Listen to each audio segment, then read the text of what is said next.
Di lahat ng tao maintindihan pangarap mo.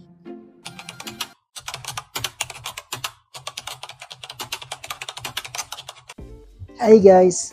Ako pala si So, short for Bonso. Tara, sama ka na. Ito pa rin ang ating pangarap.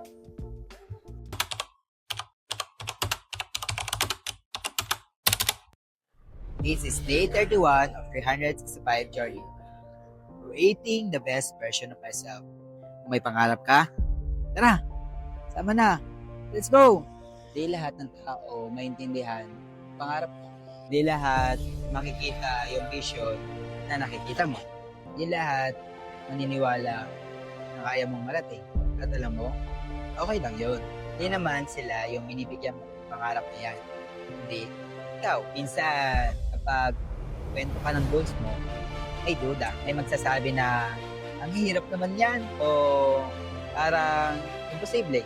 Masakit, nakaka-down, nakakapanghina ng loob. May mga pangarap na mas ligtas pag naprotektahan mo. May mga plano na mas gumaganda kapag tahimik mo munang binubuo. Hindi lahat kailangan mong i-post. Hindi lahat kailangan mo paalam. Kasi minsan, habang mas maraming nakakaalam, mas maraming opinion, mas maraming maingay, mas maraming pipigil sa'yo. Kaya tahimik mo na pagtrabaho ang mga goals mo.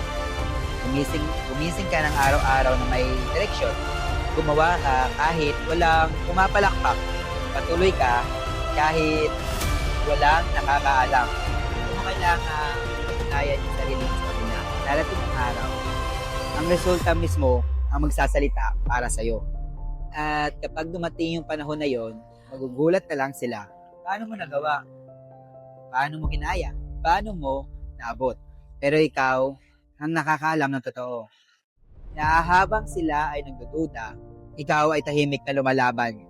Habang sila ay maingay, ikaw na tahimik na nagtatayo ng pangarap mo. Kaya ingatan mo ang pangarap mo.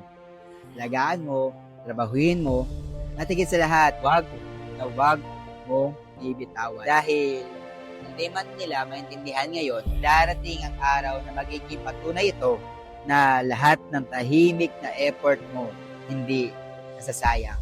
Stay positive and humble. See you tomorrow!